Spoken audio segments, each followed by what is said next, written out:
नमस्कार दोस्तों, Saumya education YouTube channel में आप सभी का स्वागत है। साथियों, आज की वीडियो में हम देखेंगे विलोपन विधि। अब देखो, ये प्रश्न 4 का पहला समीकरण दिया है x प्लस वाई बराबर 7 और x माइनस वाई बराबर -1। यह समीकरण दिया है, इसको विलोपन विधि से सॉल्व करना है। तो विलोपन विधि होता क्या है देखते हैं। जैसे कोई सभी समीकरण दिया है a1x plus b1y equal c1 और a2x plus b2y equal c2। ये दो समीकरण दिया हुआ है, समीकरण 1 और समीकरण 2। विलोपन विधि में क्या होता है, जैसे x के रिस्पेक्ट में अपन को सॉल्व करना है, तो इन दोनों समीकरण में जो x का गुणांक है। अब देखो, समीकरण 1 में क्या है, x का गुणांक a1, ठीक है। तो a1 का गुणा समीकरण 2 से करेंगे एवं समीकरण 2 में x का गुणांक क्या है, a2 का गुणा समीकरण 1 से करके घटाने पर, ठीक है। अब ऐसा करते हैं, जैसे इसको आगे सॉल्व करते हैं। अभी प्रश्न देखेंगे तो क्लियर हो जाएगा। तो चलिए इसको रफ करता हूं मैं। इसमें कुछ नहीं है, जो गुणांक दिया रहेगा उसका गुणा दूसरे समीकरण से, और जो ऊपर में गुणांक दिया रहेगा उसका गुणा दूसरे समीकरण करके घटाते हैं और आगे सॉल्व करते हैं, तो आंसर प्राप्त हो जाता है। अभी इसको मैं रफ करता हूं, बाकी आगे प्रश्न सॉल्व करते हैं। देखो, ये पहला दिया है x प्लस वाई बराबर 7 और x माइनस वाई बराबर -1। ये दो समीकरण दिया है। तो इसमें x का गुणांक 1 है, y का भी गुणांक 1 है। इसमें भी x का गुणांक 1 है और y का गुणांक 1 है। तो इसमें 1 का गुणा करो तो कोई अंतर नहीं आएगा, और इसमें भी 1 का गुणा करो तो कोई अंतर नहीं आएगा, ठीक है। तो इसको अपन डायरेक्ट हल करते हैं। विलोपन विधि, पहले क्या लिखते थे, प्रतिस्थापन विधि लिखते थे, अब क्या लिखेंगे, विलोपन विधि। अब देखो, समीकरण 1 व 2 को जोड़ने पर, समीकरण 1 व 2 को जोड़ने पर, समीकरण 1 व 2 को जोड़ने पर क्या हो जाएगा, x प्लस वाई बराबर 7 और x माइनस वाई बराबर -1। इसको जोड़ो तो क्या हो जाएगा, देखो यहां से ये और ये कैंसिल हो जाएगा, और ये 2x बराबर, यहां से 7 में से 1 गया तो 6। इसमें कोई डाउट नहीं होना है। अब यहां से x बराबर क्या हो जाएगा, 6/2 बराबर 3। अब x के मान को किसी भी समीकरण में रख दो, ठीक है। x के मान को समीकरण 1 में रखने पर,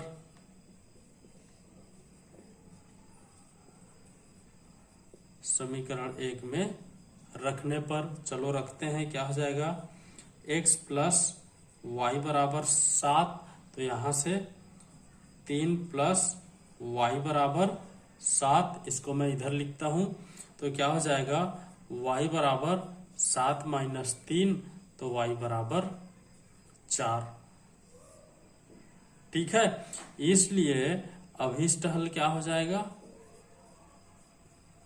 अभीष्ट हल x बराबर 3 और y बराबर 4, यही क्या होगा आपका आंसर, ठीक। तो ये तो था विलोपन विधि। विलोपन विधि का सबसे सरल प्रश्न अभी हमने सॉल्व किया है। आगे और भी देखेंगे, चलिए इसको नोट कीजिए। आगे दूसरा देखते हैं। दूसरा प्रश्न क्या दिया है, 2x प्लस वाई बराबर 8, ये समीकरण 1, और x माइनस 2y बराबर -1, ये समीकरण 2, ठीक है। कौन सा विधि देख रहे हैं? विलोपन विधि। इसको आप प्रतिस्थापन विधि से भी सॉल्व कर सकते हो, कोई अंतर नहीं पड़ेगा। अब देखो इसका गुणांक क्या है? 1, ठीक है ना। इसका गुणांक क्या है? 1। तो देखो समीकरण 1 में 1 का गुणा एवं समीकरण 2 में 2 का गुणा करके घटाने पर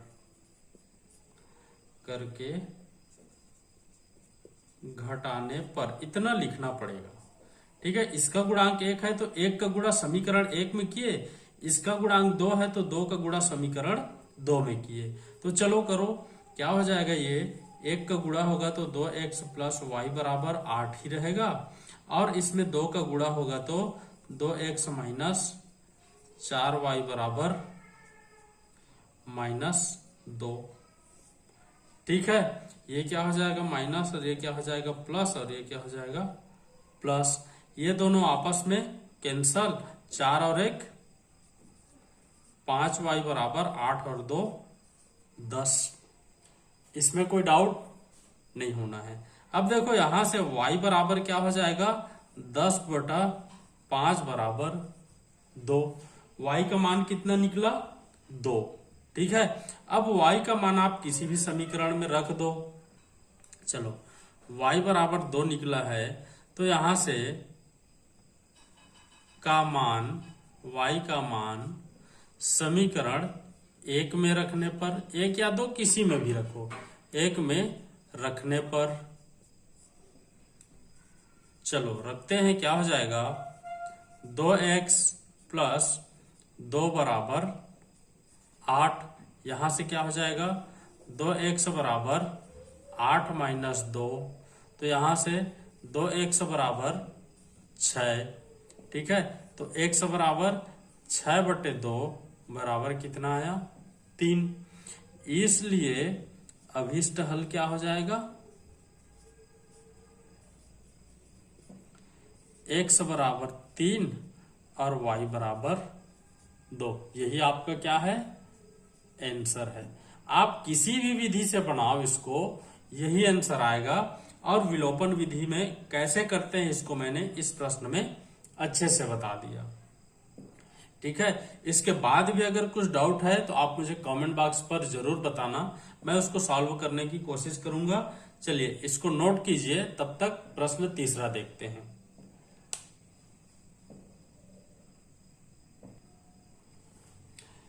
चलिए तीसरा देखते हैं। तीसरा क्या दिया है? 4x प्लस 3y बराबर 5, ये समीकरण 1। और क्या दिया है? 2x माइनस y बराबर 2, ये समीकरण 2, ठीक है। अपन क्या देख रहे हैं? विलोपन विधि।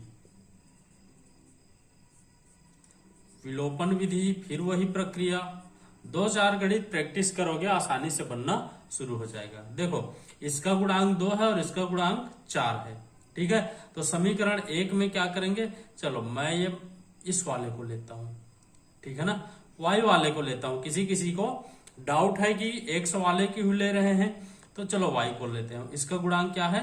1। तो देखो समीकरण 1 में 1 का गुणा व समीकरण 2 में 3 का गुणा करके जोड़ने पर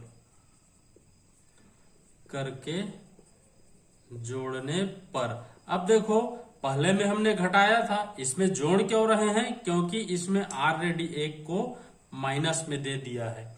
अगर दोनों प्लस में रहता तो घटाते, और 1 प्लस 1 माइनस है तो उसको जोड़ रहे हैं, ठीक है। तो चलो करते हैं। अब देखो समीकरण 1 में 1 का गुणा होगा तो क्या हो जाएगा?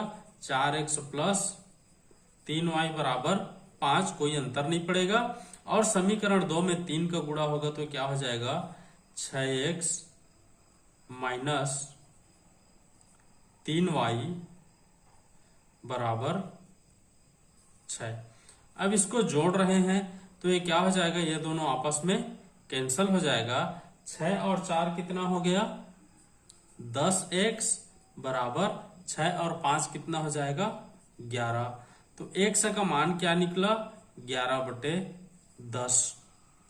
ठीक है, कोई डाउट इसमें नहीं होना है। अब x के मान को किसी भी समीकरण में रखो। चलो इस बार समीकरण 2 में रखते हैं। ठीक है, x के मान को समीकरण 2 में रखने पर आप किसी में भी रख सकते हो, कोई अंतर नहीं पड़ेगा। तो देखो ये क्या हो जाएगा 2 11/10 माइनस y बराबर 2। ये क्या हो जाएगा, इसको मैं सॉल्व करता हूं तो 2 और 2 का यहां से 5 बार जाएगा, 11/5 माइनस y बराबर 2। इसको मैं क्या कर सकता हूं, इसको इस तरफ पक्षांतर करता हूं तो y बराबर, इसको इस तरफ पक्षांतर करता हूं तो 11/5 माइनस 2। तो y बराबर क्या हो जाएगा 11 माइनस 10/5, लघुत्तम ले लिए। ठीक है, तो ये क्या आया y का मान 1/5।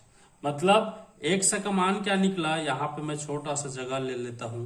ठीक है, इसलिए x बराबर 11/10 और y बराबर 1/5। यही क्या होगा अपना आंसर। ठीक है, चलिए चलो प्रश्न चौथा देखते हैं। देखो ये थोड़ा सा कॉम्प्लिकेटेड है, बट उतना भी कॉम्प्लिकेटेड नहीं है कि इसको सॉल्व ना किया जा सके। ठीक है, चलो देखते हैं। वर्गमूल 7x प्लस वर्गमूल 11y बराबर 0, ये समीकरण 1। और देखो वर्गमूल 3x, ठीक है, प्लस वर्गमूल 5 y बराबर 0, ये समीकरण 2। देखो इसको देखते ही आपको आंसर पता चल जाना चाहिए। ठीक है, इसको देखते ही आपको आंसर पता चल जाना चाहिए था, लेकिन इसको सॉल्व करके देखते हैं। ठीक है ना, यहां पे मैं नोट कर देता हूं x बराबर 0 और y बराबर 0। ये ट्रिक है। और ये ट्रिक कहां से पता चला, देखो यहां से x और y का ऐसा मान रखें कि ये 0 हो जाए। x और y का ऐसा मान रखें कि दोनों को इसके साथ गुणा करके जोड़ने पर 0 हो जाए। तो 0 ही एक ऐसा मान है जो x और y को सेटिस्फाई करेगा और उसको रखने पर 0 हो जाएगा। ऐसा कंपटीशन एग्जाम में प्रश्न पूछ देता है कभी कभी। इसको सॉल्व करने की आवश्यकता ही नहीं है। यहां से देखो, अरे तो यहां से देखने पर 0 आ रहा है तो डायरेक्ट लिख दो 0। ठीक, चलो अब देखो इसको अपन विलोपन विधि से सॉल्व करते हैं। यहां पे लिख देता हूं विलोपन विधि। ठीक, अब देखो x वाला लेते हैं तो x में इसका गुणांक वर्गमूल 7 है और इसका गुणांक वर्गमूल 3 है। तो देखो समीकरण 1 में वर्गमूल 3 व समीकरण 2 में वर्गमूल 7 का गुणा करके घटाने पर, ठीक, क्योंकि देखो इसमें सभी प्लस है। अब देखो यहां से इसका और इसका गुणा होगा। चलो एक स्टेप बढ़ा देते हैं। वर्गमूल 3 का गुणा वर्गमूल 7x प्लस वर्गमूल 11y बराबर 0। ठीक है, और वर्गमूल 7, ये क्या हो जाएगा, वर्गमूल 3x प्लस वर्गमूल 5y बराबर 0। ठीक है, अब देखो इसको मैं क्या लिख सकता हूं, इसके बाद का स्टेप देखते हैं। ये क्या हो जाएगा, ठीक है, ये वर्गमूल 3 और वर्गमूल 7 का गुणा करेंगे तो ये क्या हो जाएगा, वर्गमूल 21, वर्गमूल 21x प्लस ये क्या हो जाएगा, वर्गमूल 33y बराबर 0। उसी प्रकार ये क्या हो जाएगा, वर्गमूल 21x प्लस वर्गमूल 35y बराबर 0। अब देखो ये और ये कैंसल, यहां से क्या आया, ठीक है, वर्गमूल 33y प्लस वर्गमूल 35y इक्वल 0।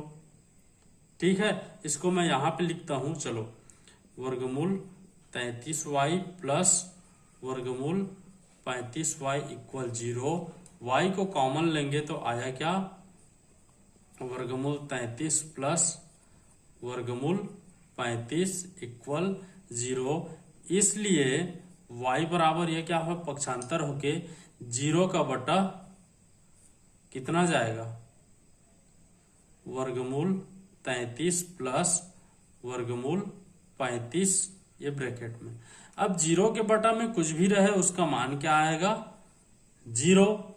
अब इस मान को किसी भी समीकरण में रख दो, ठीक है, y का मान समीकरण 1 में रखने पर, y का मान समीकरण 1 में रखने पर,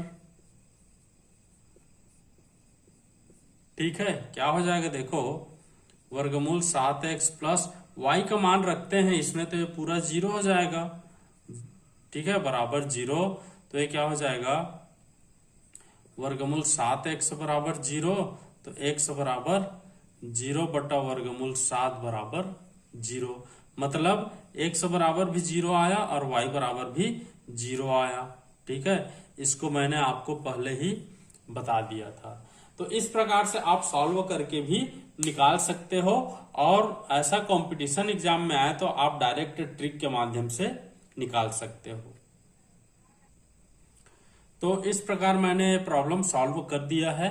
अब देखते हैं वज्र गुणनखंड विधि, और बहुत ही सरल विधि है वो भी। और देखो मैंने 3 विधि आपको बताया है, एक प्रतिस्थापन विधि, दूसरा विलोपन विधि, आगे मैं वज्र गुणनखंड विधि बता रहा हूं। तो ये तीनों विधि के माध्यम से आप कैसा भी समीकरण आए दो चरों का सॉल्व आसानी से कर सकते हो। तो चलो इसको नोट करना है तो नोट कीजिए, आगे देखेंगे वज्र गुणनखंड विधि।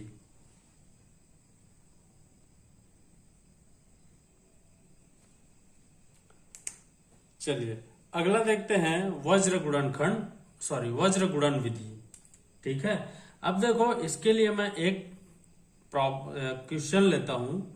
ठीक है, कोई सा भी, जैसे x प्लस 2y बराबर 8 और 2x प्लस 4y बराबर 16, ये समीकरण 1 लेता हूं और ये समीकरण 2 लेता हूं। ठीक है, अब देखो वज्र गुणन विधि किसमें लागू होता है, जैसे a1x plus b1y plus c1 equal 0। तो अपन को ऐसा इसको मेंटेन करना पड़ेगा। ठीक है, a2x plus b2y plus c2 equal 0। तो इसको भी इसी फॉर्म में लाना पड़ेगा। तो इस फॉर्म में लाने के लिए देखो मैं यहां पे रफ में करता हूं, x plus 2y minus 8 equal 0 ऐसा लिख सकते हैं, इसको पक्षांतर कर देंगे। उसी प्रकार समीकरण 2 को कैसा लिख सकते हैं, 2x प्लस 4y माइनस 16 बराबर 0 ऐसा लिख सकते हैं। तो चलो लिख देते हैं।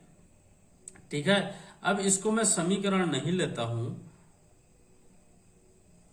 अब इसको या करके क्या लिख सकते हैं, x प्लस 2y माइनस 8 बराबर 0 और 2x प्लस 4y माइनस 16 बराबर 0। अब इसको लेते हैं समीकरण 1 और समीकरण 2। ठीक है, सेम है, केवल पक्षांतर कर दिए। अब चलो इसको मैं मिटाता हूं।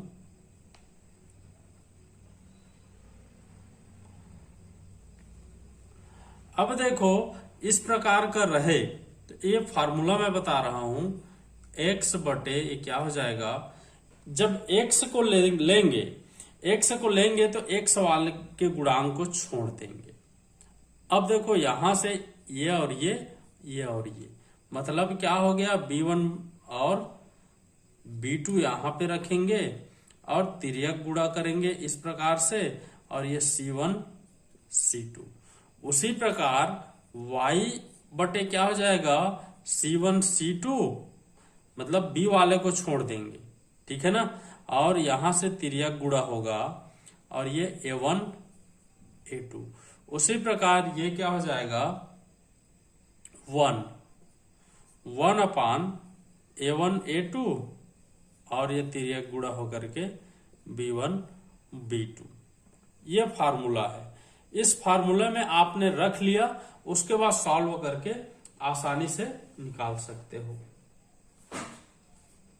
ठीक है, अब देखो इसको भी वैसी करते हैं तो x बटे क्या हो जाएगा, ये x के गुणांक को नहीं लिखना है तो 2 4 तिर्यक गुणा में क्या हो जाएगा, -8 और -16। ठीक है, उसी प्रकार y बराबर क्या हो जाएगा, -8 -16 तिर्यक गुणा में 1 और 2। उसी प्रकार 1 बराबर क्या हो जाएगा, 1 बटे 2 1 और 2 और यहां से तिर्यक गुणा में क्या हो जाएगा, 2 और 4। इसको सॉल्व कर लो, आपका आंसर हमने इस फॉर्म में बना दिया। अब देखो इसको सॉल्व कैसे करना है, तो x बटे क्या हो जाएगा, ये इसका और इसका गुणा होगा तो -32 और बीच में क्या चिन्ह है, माइनस, और इसका गुणा होगा तो 32, ये -32 ये भी। ठीक है, ये 4 और 8 का गुणा होगा तो -32, लेकिन यहां पे माइनस अपन को लगाना है।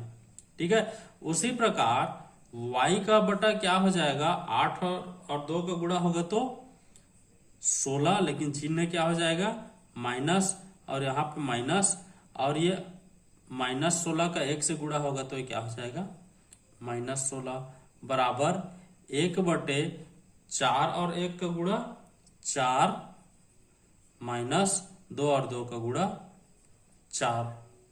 ठीक है, अब इसको एक स्टेप और बढ़ाना चाहते हो तो ये क्या हो जाएगा, 1 बटे 32 -32 प्लस 32 बराबर y बटे -16 प्लस 16 बराबर 1 बटे 0। ठीक है, अब इसको मैं रफ करता हूं। अब यहां से देखिए x बटे क्या हो जाएगा, 0 बराबर y बटे 0 बराबर 1 बटे 0, और जहां भी 1 बटे 0 आ गया, ठीक है ना, जहां भी 1 बटे 0 आ गया मतलब वह क्या हो जाएगा, अनंत हो जाएगा। ठीक, मतलब x बराबर अनंत, ठीक है, और y बराबर अनंत। अनंत का गुणा 0 से होगा, इसका मान क्या हो जाएगा, अनंत। तो यहां से x और y का मान अनंत आ गया, इसलिए समीकरण निकाय का अनेक हल होगा या अनंत हल होगा, अनेक हल होगा। ठीक है, अगर ये कोई संख्या आता, ये 0 ना करके संख्या आता तो इसके मान कुछ अलग निकलता। लेकिन ये क्या हो गया, अनंत आ गया, जीरो आ गया, तो ये इसका निकाय का हल अनेक होगा। ठीक है, वज्र गुणनखंड विधि में ये चीज आपने निकाल लिया तो आप आसानी से सॉल्व कर सकते हो। चलिए दोस्तों, आज के वीडियो में बस इतना ही। उम्मीद करता हूं आज का वीडियो आपको पसंद आया होगा। अगर आपको मेरा वीडियो पसंद आया है तो कृपया वीडियो को लाइक, शेयर और चैनल को सब्सक्राइब कीजिए। आज के वीडियो में बस इतना ही। धन्यवाद।